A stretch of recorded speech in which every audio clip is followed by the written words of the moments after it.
A finales del siglo XVI, Europa ardía en conflictos políticos, religiosos y comerciales. España y Portugal controlaban los océanos, monopolizando el comercio con Asia y América. Pero en el norte, un pequeño país recién liberado del yugo español comenzaba a soñar en grande: los Países Bajos. La pimienta de Java, el clavo de Maluku y la nuez moscada de Banda eran más valiosas que el oro. Una pizca de especia podía marcar la diferencia entre un banquete de reyes o un plato vulgar. Para los comerciantes europeos, controlar esas rutas equivalía a controlar el mundo. Los Países Bajos llevaban décadas enfrentados a la corona española en la llamada Guerra de los 80 años. La rebelión no era solo política o religiosa, también era económica. Romper el monopolio ibérico significaba asegurar su libertad. En 1595, Cornelis de Houtman partió con 4 naves hacia las Islas de las Especias. El viaje duró más de 2 años. Muchos murieron de hambre y enfermedades, pero lograron llegar a Bantam, en Java, abriendo así la primera ruta holandesa hacia Asia. Tras aquel éxito inicial, varias compañías privadas surgieron en distintas ciudades holandesas, pero pronto quedó claro que tanta competencia debilitaba el esfuerzo común. Era necesario unir fuerzas. El 20 de marzo de 1602, bajo la iniciativa del estadista Johan van Oldenbarnevelt, se fundó la Compañía Holandesa de las Indias Orientales, conocida como BOC. Fue la primera gran corporación multinacional del mundo. La BOC tenía algo revolucionario. Los ciudadanos podían comprar acciones, invertir y recibir dividendos. Era el nacimiento del mercado bursátil moderno. Y, lo más impactante, el Estado le otorgó poderes casi soberanos. La BOC podía declarar la guerra, firmar tratados, acuñar moneda y establecer colonias. Era más que una empresa. Era un Estado corporativo que competía de igual a igual con imperios europeos. 1610, Peter Both se convirtió en el primer gobernador general de la BOC en Asia. Bajo su mando se construyeron fuertes y se consolidaron las primeras bases en Java y las Islas Molucas. El poder de la BOC no estuvo exento de violencia. Desde el inicio, la conquista de rutas comerciales se hizo con sangre, enfrentando a portugueses, españoles y reinos locales que no estaban dispuestos a entregar sus riquezas. A comienzos del siglo XVII, la BOC logró controlar gran parte del comercio del clavo en las Molucas. Era el primer paso hacia el dominio total del mercado mundial de especias. Europa miraba con asombro cómo una pequeña nación mercante se alzaba como potencia global gracias a una compañía privada. La BOC acababa de nacer, pero ya se perfilaba como el negocio más lucrativo de la historia. Pero el nacimiento de un gigante traería consigo nuevos enemigos, rivalidades brutales y un imperio forjado no solo en comercio, sino en guerras. La expansión apenas comenzaba. Tras su fundación, la VOC comenzó a construir un imperio que no dependía de reyes, sino de accionistas. En apenas una década, la compañía levantó fuertes, estableció rutas y erigió sus primeras ciudades en Asia. Bajo el mando de Pieter Both, primer gobernador general, la BOC aseguró bases estratégicas en Java y Ambon. Desde allí, se lanzó a competir directamente con Portugal por el dominio de las Islas de las Especias. En 1619, un hombre cambió el rumbo de la BOC. Jan Pieterszoon Cohen. Cruel, visionario y decidido, estaba convencido de que el comercio debía sostenerse con la espada. Bajo su mando, la BOC pasó de ser un negocio a convertirse en un imperio militar. En 1619, Cohen conquistó la ciudad de Jayakarta y la renombró Batavia, actual Yakarta. Allí estableció la capital de la VOC en Asia, un centro de operaciones que se convertiría en el corazón de su imperio.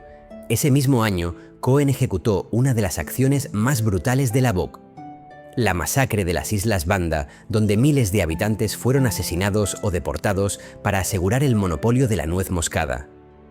Fue el inicio de una política de terror que garantizó el control absoluto del comercio de especias.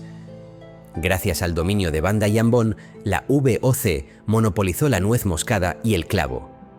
En Europa, los precios se dispararon y los dividendos para los accionistas alcanzaron cifras nunca vistas. La rivalidad con la Compañía Inglesa de las Indias Orientales estalló en violentos enfrentamientos. 1620, ambos imperios chocaron en las Molucas.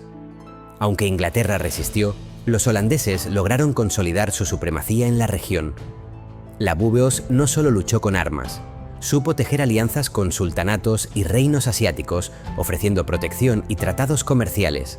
pero siempre bajo condiciones que aseguraban su monopolio. En Europa, Ámsterdam se convirtió en la capital financiera del mundo. La bolsa de valores, creada en 1602, era el corazón de la especulación. La EBOC no solo traía especias, era el motor de la economía holandesa. La compañía entendió que el comercio sin control militar era imposible. Por eso creó su propio ejército y marina, decenas de miles de hombres al servicio de una corporación privada. Ninguna empresa en la historia había tenido tanto poder. Entre 1620 y 1650, la BOC repartió dividendos promedio del 18% anual.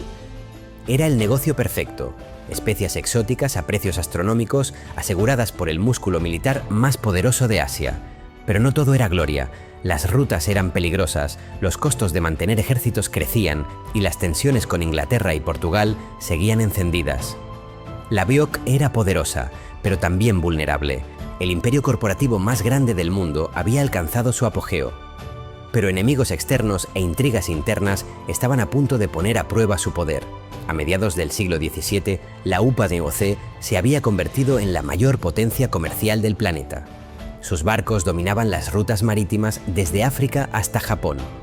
Era el inicio del siglo de oro neerlandés. La supremacía naval holandesa fue indiscutible. En 1667, tras el Tratado de Breda, los ingleses cedieron la isla de Run, rica en nuez moscada, a cambio de una pequeña colonia en América del Norte llamada Nueva Ámsterdam, que luego se convertiría en Nueva York. Batavia, en la isla de Java, era el eje del imperio, una ciudad planificada, mezcla de arquitectura holandesa y ambiente tropical, donde convivían comerciantes chinos, javaneses, árabes e indios. Pero también era un lugar marcado por la explotación y la desigualdad. En 1658, la BOC expulsó a los portugueses de Ceilán, asegurando el monopolio de la canela, y en el extremo sur de África fundó la colonia del Cabo de Buena Esperanza, que servía como escala vital entre Europa y Asia. Japón, aislado del mundo, solo permitía comerciar con la BOC. Desde la isla de Dejima, los holandeses monopolizaron el comercio japonés, trayendo seda, porcelana y conocimientos que alimentaron la ciencia europea. Además de especias, la BOC introdujo productos que transformarían Europa, el té de China y el café de Java. Pronto se convirtieron en símbolos de estatus y en parte esencial de la vida cotidiana. La BOC también fue un motor de conocimiento. Sus marinos y naturalistas recopilaron información sobre geografía, medicina, botánica y astronomía. Europa aprendía del mundo gracias a sus rutas comerciales. En los Países Bajos, las riquezas de la VOC se exhibían en mansiones y palacios. Ámsterdam era la metrópolis más rica del mundo, un centro de arte, ciencia y finanzas que reflejaba el poder del comercio global. Pero la gloria tenía un precio. Miles de esclavos africanos y asiáticos trabajaban en plantaciones y puertos controlados por la VOC. El negocio más rentable del mundo estaba construido sobre violencia, opresión y sangre. El poder absoluto generó corrupción. Gobernadores locales se enriquecían, directores en Ámsterdam cerraban los ojos mientras los beneficios llegaran. La empresa funcionaba como un estado paralelo. A comienzos del siglo XVIII, la VOC era el imperio corporativo más poderoso de la historia. Su valor actual se calcula en más de 7 billones de dólares, el equivalente a varias de las empresas más grandes de nuestro tiempo, juntas. Pero la riqueza infinita tenía un costo: el mantenimiento de ejércitos, la corrupción endémica y la competencia creciente con Inglaterra y Francia comenzaron a desgastar los cimientos del imperio. El gigante corporativo parecía invencible, pero nuevos rivales estaban dispuestos a arrebatarle el trono del comercio mundial. Tras más de un siglo de dominio, la VOC parecía imbatible, pero en las entrañas de su imperio, las primeras grietas empezaban a abrirse. Lo que parecía eterno estaba a punto de tambalearse. La Compañía Inglesa de las Indias Orientales crecía rápidamente. Su dominio en India le daba acceso a riquezas que la VOC no podía igualar. El monopolio holandés comenzaba a desmoronarse. Francia también emergía como potencia comercial. Las guerras europeas del siglo XVIII arrastraban a la VOC a costosos conflictos que drenaban sus recursos. Cada cañonazo significaba menos especias y menos dividendos. Las guerras anglo-holandesas marcaron una época de rivalidad constante. Inglaterra, con recursos frescos y una estrategia más agresiva, debilitó a la BOC en mares, donde antes reinaba sin competencia. El poder había generado burocracia. Miles de empleados, decenas de oficinas y una administración lenta e ineficiente devoraban las ganancias. La corrupción se volvió endémica. Mantener el control en Asia era cada vez más caro. Los reinos locales se rebelaban, las plantaciones exigían mano de obra esclava y la represión era sangrienta. El precio humano del imperio se multiplicaba. La BOC diversificó su comercio hacia productos como el azúcar y el café, que se volvieron indispensables en Europa. Pero estos cultivos exigían más tierras, más esclavos y más violencia. En 1740, la población china en Batavia había crecido tanto que los holandeses temían una revuelta. Ese mismo año, una masacre dejó miles de muertos. La BOC había pasado de ser árbitro del comercio a verdugo de pueblos enteros. Las ganancias ya no eran las de antaño. El mercado bursátil de Ámsterdam, que durante un siglo había sido símbolo de prosperidad, comenzó a mostrar pérdidas. Los accionistas exigían dividendos, pero la VOC apenas podía cumplir. Mientras la BOC se estancaba, Inglaterra consolidaba su dominio en India. El comercio de textiles, té y especias pasaba poco a poco a manos británicas. La BOC perdía terreno sin poder reaccionar. En Java, las rebeliones eran constantes. Los recursos que antes fluían hacia Ámsterdam ahora se gastaban en sofocar conflictos interminables. La empresa se volvía un ejército de ocupación más que un comerciante global. Lo que una vez fue un imperio innovador, ágil y audaz, se transformaba en un gigante pesado, corrupto y agotado. La era dorada de la VOC llegaba a su fin. El mundo estaba cambiando. Y en ese cambio, el gigante holandés estaba a punto de enfrentar su caída más profunda. En las últimas décadas del siglo XVIII, la VOC ya no era el titán que había dominado los mares. La compañía que una vez marcó el pulso del comercio mundial comenzaba a agonizar lentamente. Los gastos militares, las guerras con Inglaterra y Francia y la corrupción interna habían dejado a la VOC en bancarrota técnica. Las deudas crecían más rápido que las especias podían llegar.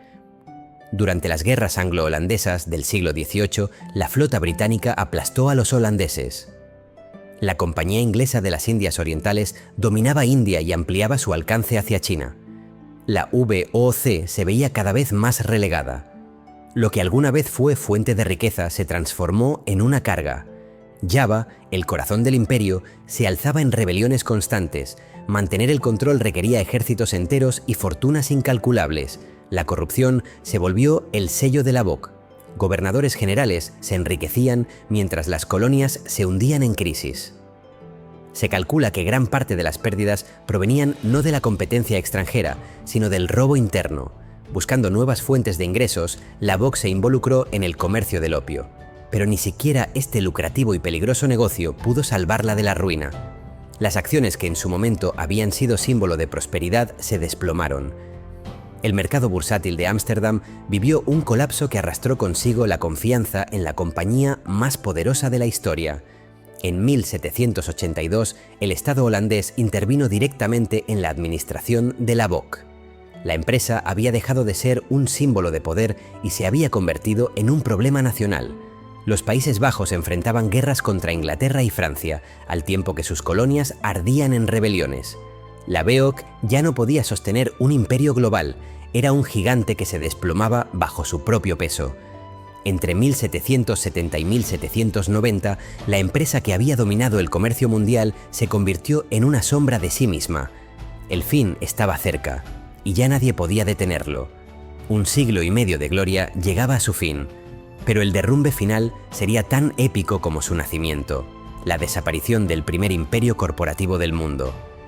En la última década del siglo XVIII, la compañía que alguna vez había sido sinónimo de riqueza y poder mundial estaba moribunda. La VOC, el primer megaimperio corporativo, agonizaba en silencio. El mundo cambiaba a pasos agigantados. La Revolución Francesa encendió fuegos de cambio en toda Europa. En los Países Bajos, los ideales revolucionarios sacudieron los cimientos del viejo orden, dejando a la VOC sin respaldo político firme. La Compañía Inglesa de las Indias Orientales dominaba ahora el comercio. Inglaterra se consolidaba como la nueva superpotencia global. Holanda, con una BOC endeudada y desgastada, apenas podía resistir. En 1790, la Bock declaró oficialmente su insolvencia. Las deudas superaban con creces cualquier ingreso. La compañía, que había sido la más rica de la historia, no podía pagar sus cuentas más básicas. El Estado neerlandés decidió absorber las colonias y los activos de la VOC. La empresa dejó de ser privada. El experimento corporativo más ambicioso de la historia había terminado en manos del gobierno.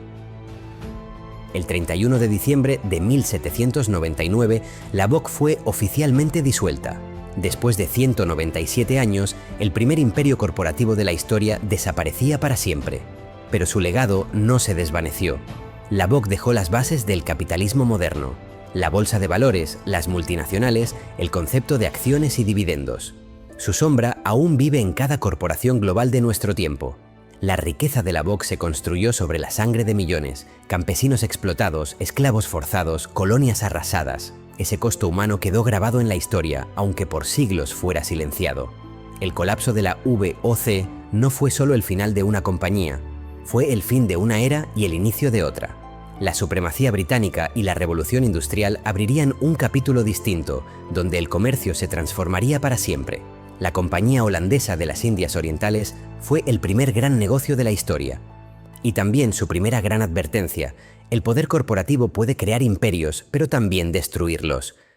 Su eco sigue vivo cada vez que una empresa se convierte en más poderosa que un país. El imperio de especias y sangre había desaparecido, pero su legado aún navega en las aguas de nuestro mundo moderno.